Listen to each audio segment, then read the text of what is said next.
سربنا شاہ کریمہ دستگیرہ دولت دیا تو دولت کوئی عیاشیوں میں خرچ کرتا ہے، اللہ نے ذہن و فکر دیا تو دنیاوی لہو العلوم میں گزارتا ہے۔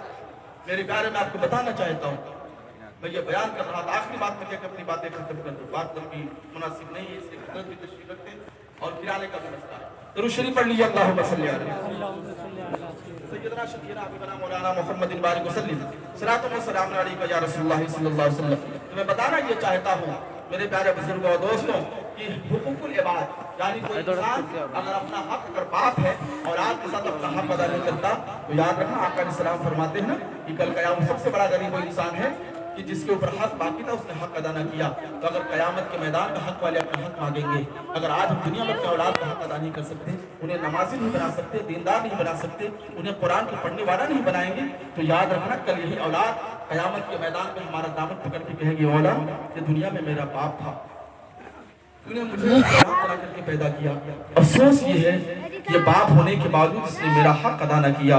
اے پروردگار عالم، اگر یہ میرا باپ چاہتا تو مجھے مسجد کا نمازی بنا دیتا، اگر یہ میرا باپ چاہتا مجھے قرآن کا قاری بنا دیتا، اگر یہ میرا باپ چاہتا تو مجھے جو ہے مصطفیٰ کے سنت و شریعت پہ ڈال دیتا، لیکن اسی باپ کی کمائی ہوئی رقم سے میں نے ABCD کی تعلیم تو حاصل کر لیا لیکن میں قرآن کے عظمت سے دور رہا، قرآن کے تعلیم سے دور رہا۔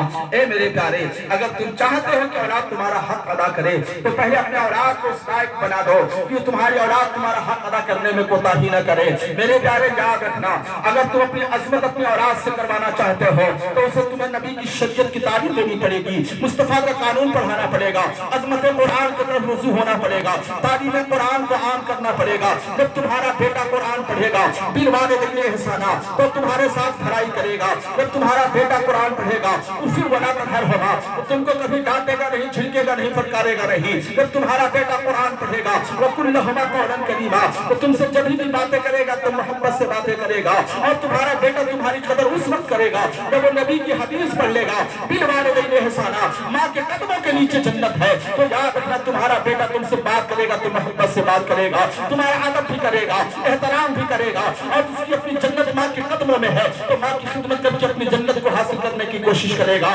لیکن یاد رکھنا جب ہم اولاد کا حق ادا نہیں کریں گے تو میرے پیارے دنیا کی لڑائیوں کو دیکھو، دنیا کے حالات کو دیکھو۔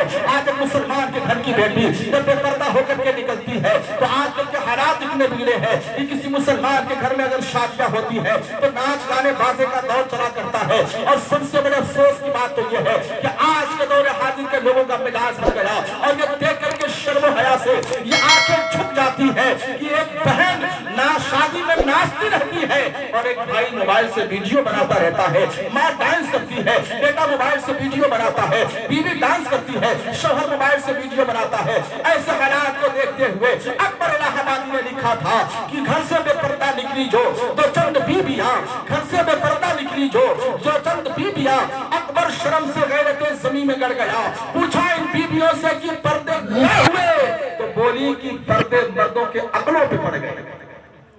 آج وہی حالات ہیں۔ ایک بیٹی جس کا نام مسکان ہے اگر پردے کی حالت میں نکلتی ہے دنیا اسے بے پردہ کرنا چاہتی ہے، میں دعا کرتا ہوں اللہ ہر گھر میں مسکان جیسی بیٹی عطا کرے جس نے ظالموں کے نرگے میں بھی اپنے پردے کی حفاظت کیا، اور وہ پردہ اللہ اکبر۔ اس بیٹی مسکان کی اس واقعات کو پڑھنے کے دیکھنے کے بعد سننے کے بعد سمجھنے کے بعد مجھے معصوم سکینہ کو تاریخ یاد آ گئی کہ جب کربلا کا لوٹا ہوا قافلہ جب ملک شام جا رہا تھا نا تو نبی کے ایک صحابی تھے، ضعیف، بوڑھے، ناتواں، کمزور، لیکن اسی راستے پر لاٹھی کے سہارے ٹیک لگائے کھڑے تھے کہ میں مصطفیٰ کے گھرانے والوں کی زیارت کرنا چاہتا ہوں، دیکھنا چاہتا ہوں۔ نبی کے گھرانے والوں کو کھڑے تھے، جو ہی یہ قافلہ قریب پہنچا معصوم سکینہ جس سواری پر سوار تھی صحابی قریب گئے، اس سواری کی لگام کو تھام لیا اور آنکھوں میں آنسو تھے، کہا سکینہ میں آپ کے نانا جان کا میں غلام ہوں، اور افسوس یہ ہے کہ میرے پاس پاؤں میں چلنے کی طاقت نہیں کہ میں میدان کربلا میں جا کر کے مقابلہ کرتا ان ظالموں کا. میرے بازو میں اتنی طاقت نہیں کہ میں تلوار اٹھا کر کے مقابلہ کر کے حسین کی جان کی حفاظت کرتا. اپنی گردنیں اب میں اہل و عیال پہ کٹا دیتا. لیکن اے سکینہ اب تو میں مجبور ہوں, کچھ کر نہیں سکتا. لیکن بتائیں میرے لائے کوئی خدمت ہو تو بتا دیں. سکینہ کا تاریخی جملہ آج امت مسلمہ کو یہ پیغام دے رہی ہے کہ 3 دن کی بھوکی پیاسی معصوم سکینہ ہے, جنہوں نے باپ کی لاش کو نگاہوں کے سامنے دیکھا تھا, اپنے بھائی کی لاش کو نگاہوں کے سامنے ٹکڑا ہوتے ہوئے دیکھا تھا, جس نے معصوم اسود کے حلق میں لگتے ہوئے تیر کو دیکھا تھا. اس کے باوجود انہیں نہ بھوک ستائی تھی, نہ پیاس ستائی تھی, نہ مار, نہ باپ اور بھائی کی شہادت انہیں کمزور کیا تھا, بلکہ اس صحابی سے بول پڑتی ہے کہ آپ کو بڑی محبت ہے, ہمدردی ہے, اور آپ اگر مجھے کچھ دینا ہی چاہتے ہیں تو بس ایک قدم کر دیجئے کہ جو قافلے کا مرد جو ہے ہمارے قریب چل رہے ہیں, ان کو ہم سے دور کر دیجئے, تاکہ اہل بیت کے قافلے پر, اہل بیت کی دوشیزاؤں پر کسی غیر محرم مردوں کی نگاہیں نہ پڑے. اللہ سبحان اللہ. نگاہوں سے پردہ مانگا. میرے پیارے بزرگوں اور دوستوں, کاش آج ہمارے ہر گھر کی بیٹیاں, ماں بہن بیٹیاں اگر کردار فاطمہ, کردار زینب, کردار سکینہ پڑھ لیتی تو دنیا کی مجال تھی ان کے برقعے پہ انگلی اٹھا دیتی, دنیا کی مجال تھی انہیں بے پردہ کر دیا جاتا. اور سب سے بڑے شرم و غیرت و بے غیرتی کی بات تو یہ ہے کہ اپنے گھر کی عریانیت فحاشیت کا تماشا ہم خود دیکھتے ہیں لیکن اصلاح کرنے کی کوشش نہیں کرتے.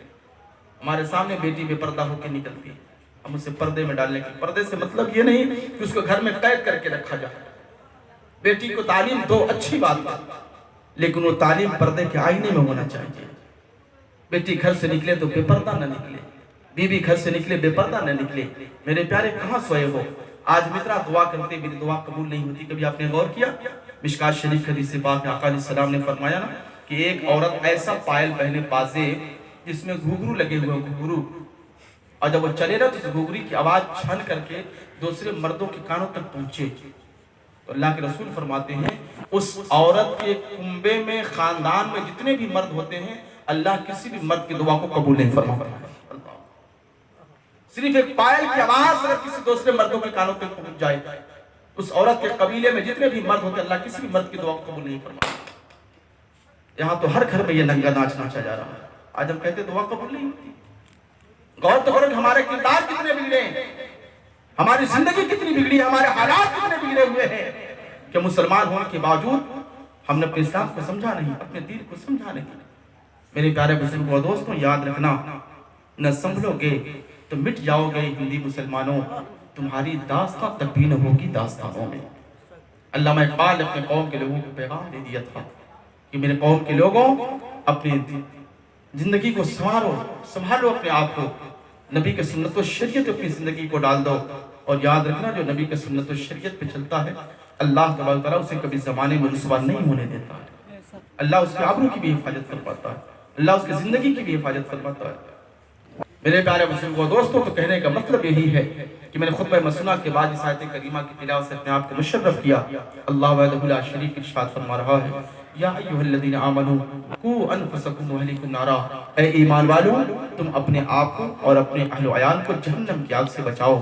تو یہ ہماری ذمہ داری ہے کہ ہم خود بھی ہر اس کام سے بچیں جس کام کے کرنے پر انسان جہنمی ہو جائے, اس کے اعمال میں گناہ لکھ دیے جائیں. ہر اس گناہ سے بچیں, چاہے چھوٹا ہو یا بڑا ہو.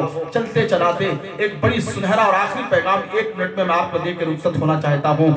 آج جو زمانے کی بدحالیاں ہمارے سروں پہ ناچ رہی ہیں, آج جو بیماری اور یہ وبا, یہ مصیبتیں, یہ بلائیں رہی ہیں, میرے پیارے اس پر میں غور کرو. میں آپ کو تاریخی جملہ دے دینا چاہتا ہوں. اسی لیے زمین پر ایک ایسا بھی انسان گزرا ہے جس کا نام چنگیز خان ہے, جو چلا تھا دنیا سے مسلمانوں کو مٹانے کے لیے. اسی کا پوتا ہے جس کا نام ہے ہلاکو, جس نے اپنے زمانے میں کوشش کیا تھا کہ پورے دنیا سے اسلام کو مٹا دوں گا. یاد رکھنا, جب وہ اپنی فوج لے کر کے چلا تھا نا, تو تاریخ بتاتی ہے کہ اتنے مسلمانوں کو اس نے شہید کیا تھا کہ 1 مہینے تک دریا کا پانی لال کا لال رہ گیا تھا, اور گھر کے اپنے محل کی دیواروں سے لاشوں سے چن دیا تھا. اتنے سر جمع کیے تھے کہ سروں سے اس نے مینارے تعمیر کر دیے تھے. اتنی کتابیں جلائی تھی کہ 1 ہفتے تک دریائے دجلہ کا پانی کالا کا کالا رہ گیا تھا. اس کا مشن یہ تھا دنیا سے قرآن کو بھی مٹا دینا ہے, اسلام کو بھی مٹا دینا ہے, اسلام کے ماننے والوں کو بھی مٹا دینا ہے. غالباً 4 لاکھ سے زیادہ مسلمانوں کی جانیں قربان ہوئی تھی. لیکن یاد رکھنا, جب اس نے مکمل عراق پہ قبضہ کر لیا تھا بغداد پر,